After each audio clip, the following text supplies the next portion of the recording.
Well, in fact, this does actually take me back a little bit. I'm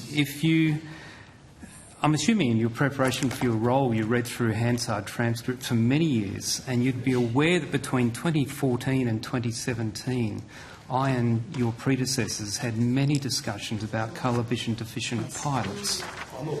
And eventually, as you would be aware, your predecessor, Mr Carmody, in February of 2020 announced to the world, and I'll read here from a statement he sent out, that research, so evidence, in recent years has shown that relying on diagnostic tests alone may be unnecessarily limiting when considering the impact of colour vision deficiency on aviation safety. Advances in technology, operating techniques and human factors training can now mitigate many of the safety risks of colour vision deficiency. The technology to assist pilots has developed significantly, and the impact of colour vision deficiency on aviation safety should take these changes into account. And at the end of his statement he says, CASA has carefully examined all relevant safety issues and believes this new approach, which is the same as New Zealand and the FAA, offers a practical alternative assessment for colour vision deficient pilots. We've listened to the views of pilots and made judgments based on research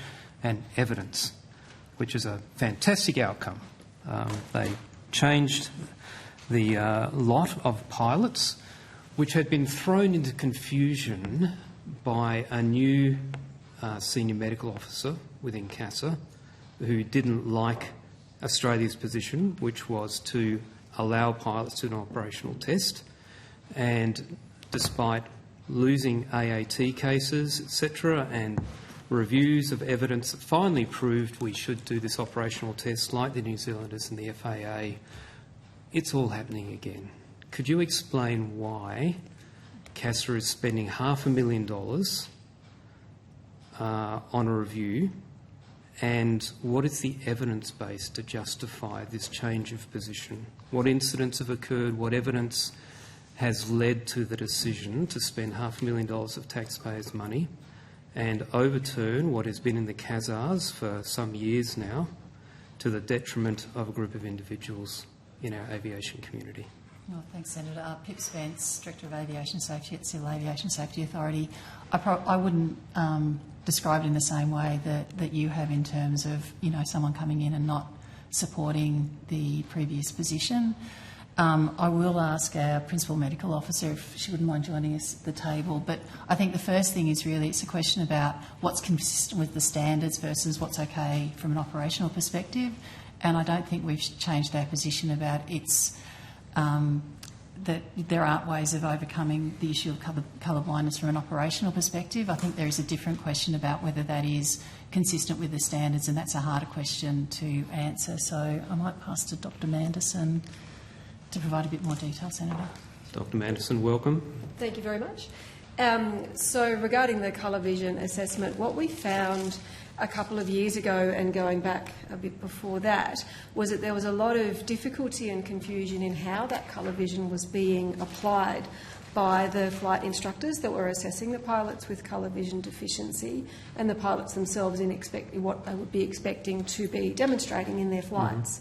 So we had some difficulties where the forms and the flights were not being conducted consistently to a consistent standard across the board, where someone might have one kind of flight or assessment with one assessor and a completely different one with somebody else, with someone else. So with that degree of confusion and lack of clarity, we realised that having established that an operational flight-based assessment was really important, absolutely, how we did that was where there was a big gap in what we were doing and why we were doing it that led to all of that confusion and some difficulties in what standard was being met by whom and when. So that's why we saw that gap in the how that hadn't been filled by any of those other organisations or jurisdictions. So we've consulted really quite extensively. Even last Friday we had an international meeting here in Canberra with our colleagues from FAA, New Zealand, ICAO, the United States military have come across as well to share their experiences with us and how we do that now. And there really is a global consensus that the approach that we've taken is world-leading and will make a big difference to the consistent application of a good standard that our instructors and our pilots can rely on to make a safe decision. Sure. So I don't have a problem with standardisation. I think that's excellent. I do note my understanding is that New Zealand did have a course to standardise their examiners, which we didn't adopt, even though we adopted their operational test. Am I correct in my understanding of that? I'm not familiar with the detail of the way the New Zealand team initially applied theirs, but they're certainly very excited about looking at what we're doing and learning from what we're doing, because we've gone to sort of next level, so much more depth, much more comprehensive. And the CAA New Zealand Chief Medical Officer is very interested in learning from what we've done. Sure. So my understanding is because we didn't have any standardisation initially, the initial batch of flight examiners actually went to New Zealand to get their training there, and in fact we encouraged or enabled, if pilots wished to bear the cost to go to New Zealand to be tested by the New Zealanders, that we would accept that as a valid medical, so from a system that did have standardisation and did the test. So I don't have a problem with standardisation. What I have a problem is, when I look at your website, we have gone back to the days of saying if you pass the operational test, we are still going to limit you in terms of what you can do as a pilot. For example, fly as or with a co-pilot. On what basis, what evidence has been put forward, given everything Mr Carmody said, given everything the AAT found, and cases back in ancient history, 30 years ago now, when Australia became a world leader, what evidence justifies that imposition of a restriction on someone who passes the operational test? So the evidence is based around the demonstration of being able to do the elements of the flying task that have been assessed by this international group of expert pilots and flying instructors as to what are the time-critical, safety-critical, colour vision-dependent tasks of the flying task. And that was a gap that wasn't there in the work that was done leading up to the New Zealand assessment that we've now been able to produce. So the evidence is around, it's not about the medical diagnosis, it is what it is with the diagnosis of colour vision deficiency, but the evidence is now about being able to know exactly how that medical status affects this person's fitness to fly and fly safely. And that's exactly the same as we do with people with kidney disease or hearing deficiency or heart disease. They don't meet the standard, but now we can in very great detail and very safely, effectively and consistently assess whether or not the way they meet the standard presents a hazard to safe air navigation. And that's the way we do all of our medical assessments. Sure. So, in theory that is fine, but what you're describing is that your test is now focusing on some discrete task elements that you believe are important. But what your website says is that even if someone passes that test, so has now jumped through these additional hoops of specific tasks, you're still going to put limitations on what they can exercise as captain in command of an aircraft. What is the evidence to justify those limitations? That is my question. So, Senator, if I can jump in, Andreas Macheder, I'm the Executive Manager for the Stakeholder Engagement Division, and the website and some of that information sits in my area. I think what you're describing, if that is correct, is not our policy. So our policy is that there are various conditions that we can put on medical certificates depending on how you go in the test. But if you pass the test and demonstrate that you're operationally safe, there is no condition of a co-pilot. What Dr Manderson is saying, though, is that because you don't meet a medical standard, so you have not met a medical standard that's internationally accepted, but you have proven you are safe, we will grant you a medical certificate. So we can't say that you've met a standard, but we can say you're safe to fly, and those conditions will be applied depending on the way you've gone. So I think if that's on our website, I'll take that up because that's not the policy. Sure. So 2 points. One, I think it was amply proven almost a decade ago and 2 decades before that, that as we dug into the history, those standards emerged from maritime standards that were applied in the United Kingdom in the days of Sopwith camels and things into World War I. And the reason we no longer require them is that we have secondary means of communication. We've demonstrated through a whole range of flight profiles and cockpit modifications, particularly with the advent of EFIS screens, etc., that many of the old colour hierarchies around warnings, etc., are no longer relevant. They're not required to do the task. Even the red and green lights are not required when pilots wear Bluetooth headsets.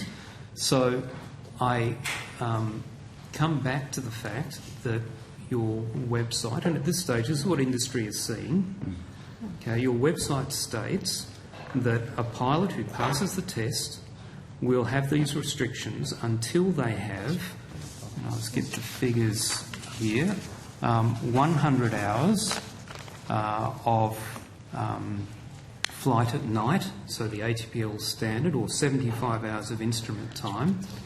And as I've done just a very quick bit of research on the current costing of something like a Cessna 172RG, which is the kind of aircraft for night VFR or instrument flying, the costs between Moorabbin, Dubbo, Adelaide, Sunshine Coast vary from about $250 to $355, excluding GST. So we're putting a burden on pilots who want to into the industry of $30,000 to $40,000, and I'm not aware of any evidence that would justify those restrictions if they have passed the operational test. I think, Senator, what we're saying, we think our website's wrong, so we will go back to review it because that doesn't sound like our policy. While we've, as Dr. Manderson said, we're working internationally, looking at how we actually manage this issue. But the whole point was, if you pass the test in the simplest terms, then you've got a permission to fly, and those sorts of conditions you've just described should not be applying. So if you can bear with us, we'll review the website because it just doesn't sound right what you've just read out. I'll have a look tomorrow afternoon. I'll be very pleased to see that gone. My last question then is, my understanding is that in accordance with the regulation, which I could look it up, I've got it written here somewhere, but I'm sure you know what it is. In accordance with the regulation, CASA was still advising pilots to do the operational test, which they did at some cost, and then AVMED were denying them an aircrew medical because CASA had changed its mind, even though the regulation still said it was possible, and even though pilots had been directed to that.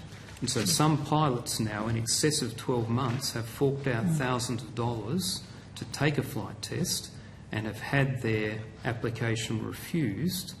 What is the situation for people who have previously done it before this change in approach? What is the situation for those who did it in this intervening period where the regulation said they would be approved, they committed to a flight test on that basis, and have now been told they're not able to fly? What is CASA going to do to enable those people to move ahead with their life, and can you guarantee there's going to be no retrospective action against the many pilots who did the original 2020 announced operational flight test, have been flying single pilot in RFDS type operations, multi-pilot in RPT operations, both domestically and overseas, without incident since they got their medicals?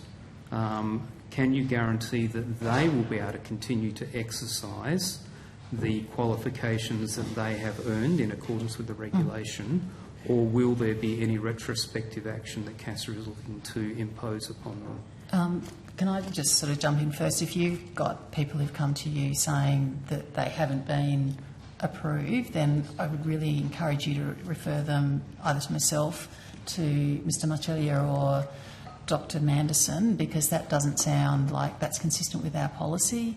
I would have thought with medicals, there are things that come up every 2 years or whatever, depending on where you are, and so there would be no retrospective requirements. But if matters change over time, then to get your medical renewed. But there's certainly not an intention to have a retrospective element to all of this. But again, encourage anyone who's spoken to you who said that they've been refused on the grounds that you've described, please encourage them to talk to us, because that just doesn't sound right. And my last question, Chair, before you wind me up, is that industry had been told that the new test and all of its conditions would be released in September this year. We're now approaching the end of October. So where are we at, and when will these people have some certainty about their future or current career? Yeah, so, Senator, we have slowed that down just a little bit because we're working through some of those implementation issues that you just mentioned. So like Ms Spence said, we don't expect people to automatically have to prove things themselves, but where we've discovered that a test maybe has some uncertainty around it, we might ask somebody to do that test again, and in that circumstance we would fund that. But these are the policies that we haven't yet settled, which is why you haven't seen a policy come out. So they haven't been finalised, but they're very close. So, as Ms Spence said, we'd very happily follow up any individual case where someone's been disadvantaged, because our understanding was that the existing scheme was in place while we were settling the new one. And no one had been, as far as my understanding is, no one's been No one's been refused. There's been no refusals or cancellations for colour vision deficiency. Okay, I will go back to the email trail that I have been given and see if I can see whether there's substance to what was reflected in that email, and if that's the case, to you, Ms Spence, that'd who's be the great, best thanks, person Senator. to... Yeah. Sure. Okay, thank you, Chair. Thanks, Senator Fawcett.